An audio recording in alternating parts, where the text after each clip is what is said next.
What kind of economic systems are best at allowing us to exercise the fact that we are created in the image and likeness of God?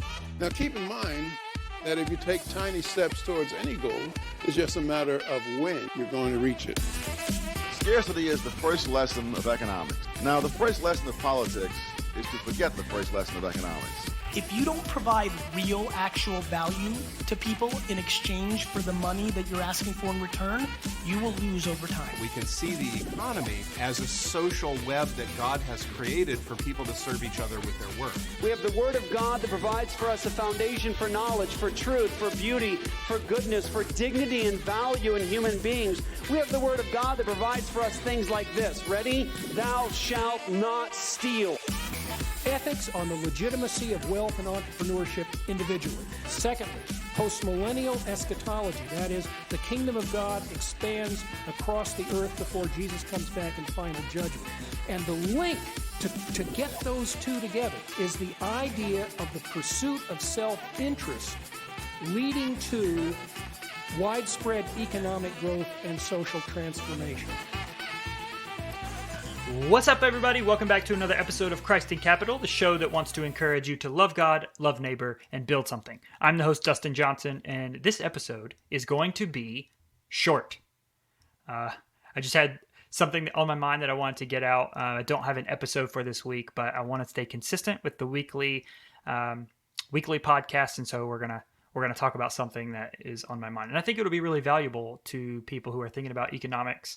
I know with this show we talk about the macro and kind of philosophical, things that are going on in the marketplace, and we talk about entrepreneurship and innovation and creativity and all that stuff that's going on on the ground level.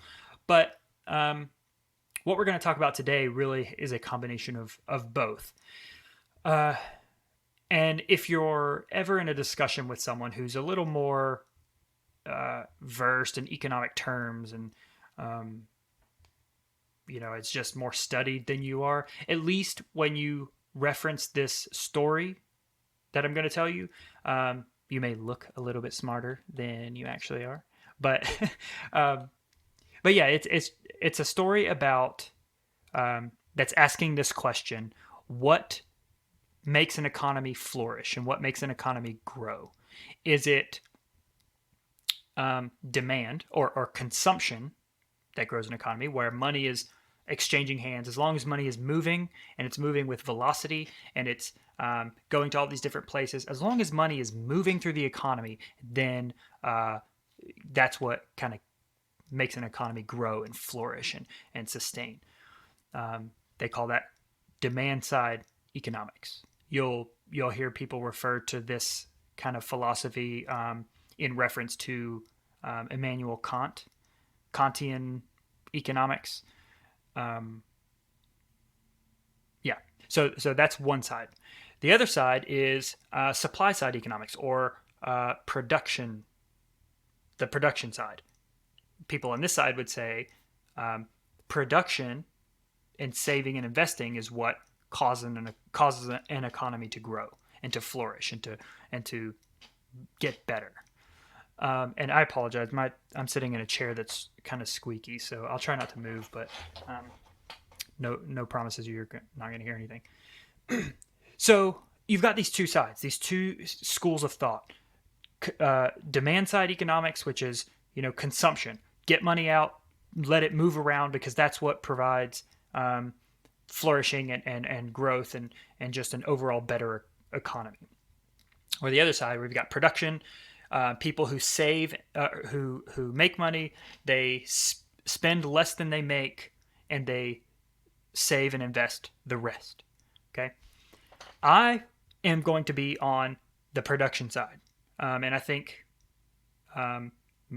most people should be. I don't think it makes sense for the demand side to be the foundation for economic growth, and so I'll explain why. And a lot of people will talk about this kind of dichotomy of thought in the terms of this story called the broken window fallacy. Okay, so the story, I think it was originally kind of used by Frederic Bastiat, I think. And his his whole thing was there are things that we see, there are economic effects that we see, and then there are effects that we don't see, and the things that happen that we don't, that are invisible, that we should also pay attention to. And so the broken window fallacy goes like this. There's a little boy who is roaming around in his village. He's bouncing a ball or whatever. He just doesn't have anything to do. So he's walking around and he gets next to the baker's shop and he decides he wants to cause a little bit of mischief. And so what he does is he picks up a rock and he throws it through the baker's storefront window. Okay? It shatters. All the village people come out, not village people like the YMCA people, but, you know, the village people for the sake of the story, come out and they're all like chastising him. What did you do? Why have you done this? Like, you're always causing trouble, little boy. So why would he do this? Like, we need to lock him up, you know, whatever. Someone give him a spanking. But then someone chimes in, and they say, hold on a second. Let's look at and see what is actually going to happen here. I mean, this may be a good thing for our village's economy. I mean, think about it. He broke the window. So now the baker has to hire a glass maker or a glass installer. That creates demand for the glass maker. And then the glass maker, for this new demand, has to go and he has to hire someone else to help him, right? So it creates demand for new jobs. Or the glass maker could go out and maybe he needs new tools. It creates demand for different tools. And so the people who create those tools now have more demand, so they're going to provide products. They're going to like produce more because there's more demand in the marketplace. And even the person that he hired now has new income, so he can go and he can spend for his family or for vacation or whatever. And so you've got this backward-looking, effects that are good, right? Because you've created jobs, you've created demand for production, for more businesses, you've provided money or resources for a family, supposedly. And so the guy who was sitting there and he recommended this or kind of brought this to the attention of the people, it's kind of justified, right? But then someone else chimes in and they say, hang on a second. And they turn to the baker and he says, where did you get the money to pay the glass maker to repair your glass? And the baker says, well, I was actually saving up. I was going to buy a new piece of equipment that was going to provide, it was going to make me able to make more bread in a single day, which would, cause me to make more bread. It would reduce the price of bread, and it would make bread more accessible to everyone. And so, if the money that was used for the window was taken, and instead of being used for a destructive purpose, as a retro or a reactive thing, and it was used more for a proactive and value creating thing, where if the baker was able to use that money to buy the new machinery, well, he created demand for the new machine. And then the company that makes those machines actually has to hire people because there's new demand in the marketplace. And so you've got that same chain of events going forward rather than the other way, backwards. And so it all hinges on what's the net effect of this. Okay? In the first scenario where the window's broken, you've got all the rippling effects that go out into the economy, and all the demand that's created there. But the baker is without a window at the end of the day. Okay? I'm sorry. The baker is without the new equipment because the money was used for something that was ultimately destructive, and he had to react to that. And value wasn't created in a society. The ultimate value wasn't created. And so on the other end, if he was able to use that for a productive purpose, a value creating purpose, then you've got a net benefit to society, because not only do you have the spiral or the effects that kind of ripple out from there in money wise and demand and job creation and all that stuff, you've also got a new piece of equipment that makes the baker able to reduce the price of his bread to produce more, and so you've got those two kind of thoughts, two schools of thought. And it really gets to the point. I mean, if you think about it, when you think about like natural disasters like hurricanes, if a hurricane comes through and wipes out a nation, or wipes out not a nation, like a city, you could say that was a good thing, because it created, demand for jobs and demand for products, and the construction industry is going up and all that stuff because of, the money that's flowing into it. But ultimately, the jobs that are created for that purpose are predicated on a destructive event. And so if you want those jobs to be sustainable, well, you've got to, the original demand that created the job was a destructive thing. So wouldn't the rationale be we need more destruction? And I know that's kind of like, an extreme, but that's the principle of the matter. Whereas if you don't, and you use the money that would have been used for, repairing a destroyed city for more productive uses, well, you're growing an economy. You're growing it. The people who were able to save that money and invest it can actually take risks on creating new things, new products. They can innovate.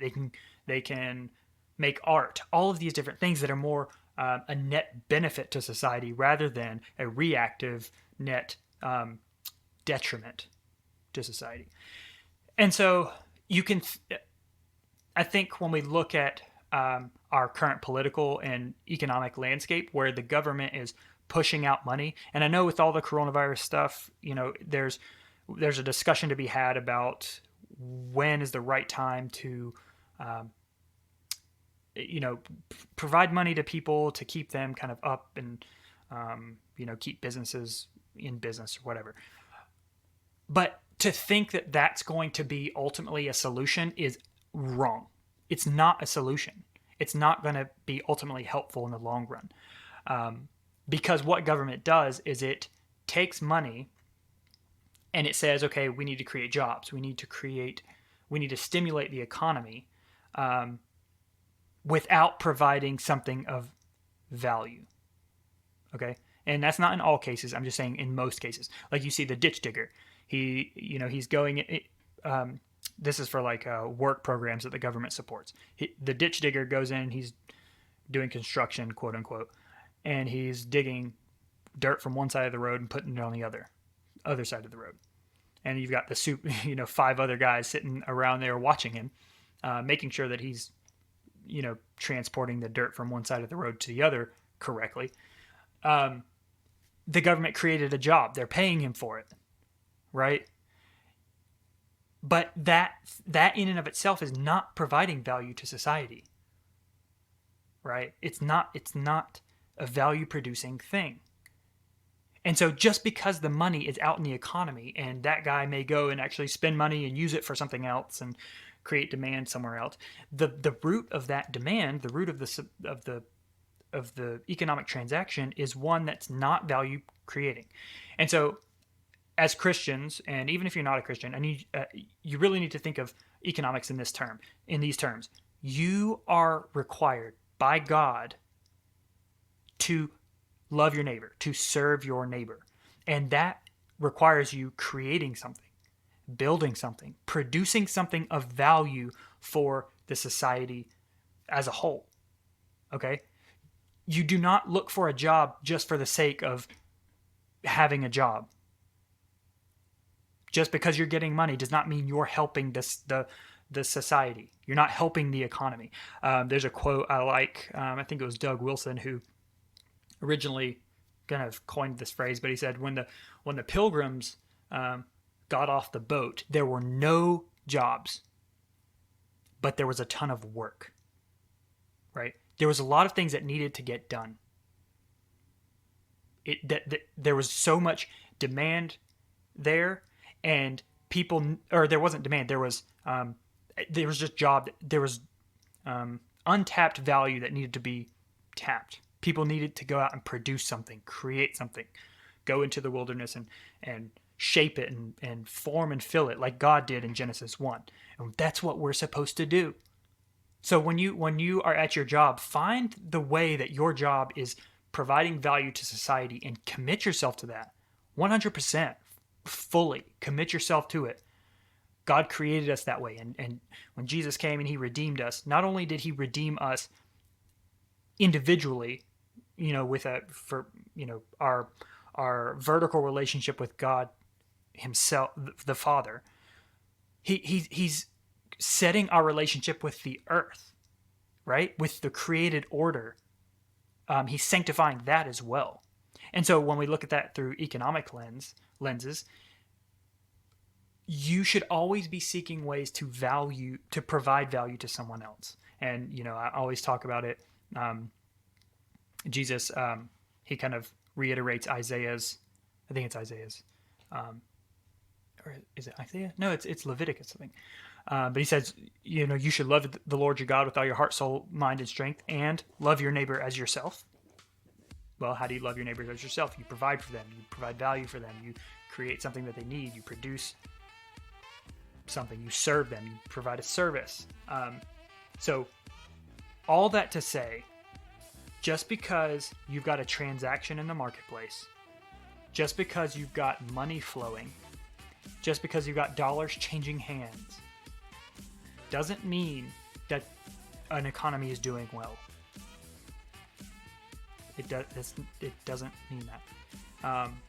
And even if you create jobs, if a government creates jobs, and you have lots of jobs in the economy, that doesn't mean the economy is doing well. You have to, every person, every individual needs to be committed to providing value in the best way they know how, the best way they can. This is why you should know what you're good at and pour yourself into it. Know what gifts God has given you and pursue that. I'm not saying just specialize. You need to know, you need to study broadly, but know what you're good at as well and commit yourself to that.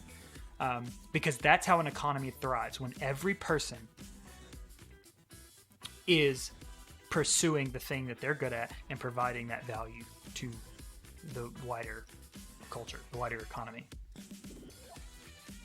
So I hope you guys get a lot out of that. If you are ever in discussions with someone about economics, you can tell them the story of the broken window fallacy and how, just because money's changing hands and there's jobs in the marketplace doesn't mean that the economy's doing good.